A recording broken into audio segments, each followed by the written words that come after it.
יודעים שאחרי שהם חזרו בתשובה, לקח זמן, הם בעצם הבינו שיש פה הרבה כוחות מעניינים של אנשי התשובה, וצריך להקים להם גלריה, כדי לאפשר לאומנות לפרוץ לאור. הם רצים, מבטלים את הגזירה. תשמע, בן אדם הוא בסדר? כי הוא בסדר, לא כזה רשם. הוא עושה כל טוב, אבל לא עושה. אבל קשה מאוד לברר את הקליפת אחשוורוש. זאת קליפוש זה דבר מאוד מאוד, בגלל זה אני אומר, בגלל זה אני עשיתי כאילו את העולם הזה שהוא בעצם יצא מהידיים של אחשוורוש, וזה דבר שהוא כאילו, הוא היה לסדר.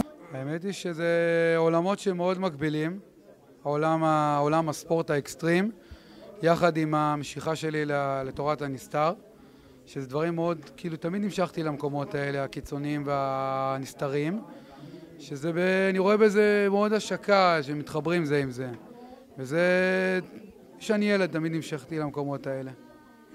כן, גם לגלישה, גם לסקייטבורד אקסטרים, גם למוזיקה מיוחדת, גם לציורים המאוד אפלים, ולא רק אפלים, אבל גם מיוחדים.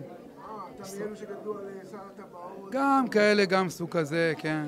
זו חגיגה מאוד מאוד גדולה להשיק את הדבר הזה, כי באמת לא ידעתי כאילו איך זה יסתיים, כי זה לקח לי הרבה זמן לצייר אותה, 3.5 שנים של ציור סזיפי, יומיומי, ובאמת לראות את זה עכשיו שזה גמור כאן בתערוכה, זה מאוד משמח, ומודה לשם, מודה לכל מי שעזר לי, לנועה לאה כהן, לגלריה.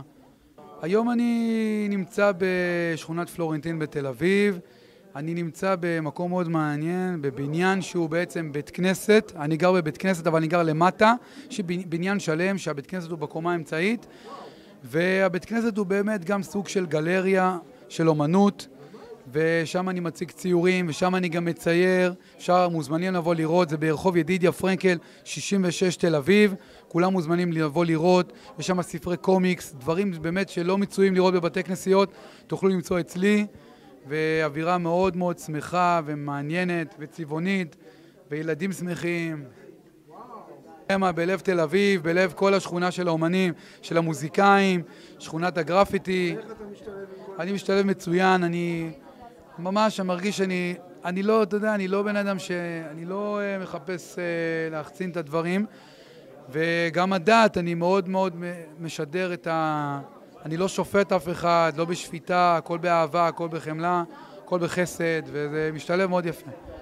כן, מאוד, ואני תמיד הייתי נאמן איתו ותמיד אני האמנתי בו, וגם הוא יצליח תמיד, ואם הוא רוצה גם הוא יכול להיות מלך העולם. בנימה, עוד שחזרתי בתשובה, אז מאוד עניין אותי למצוא את זה ביהדות. עכשיו, אבל לא ממש מצאתי את המקומות האלה, את הז'אנר הזה, לא יודע, לא גיליתי את הדברים האלה. ובאמת כאילו משמיים כאילו התגלגל אליי כאילו כל מיני באמת סיפורים מדהימים. יש לנו ספרות מדהימה שאין כדוגמתה. זאת אומרת, אנחנו לא צריכים להיות לא לשר הטבעות ולא להארי פוטר. יש לנו דברים מטורפים. הפרשנות והדמיון שלך, מה זה הורים בצינורות בעצם? צינורות זה חיבור, זה עניין של... צינור זה, אתה יודע, זה גם אותיות רצון, זה כיזופים, זה מחבר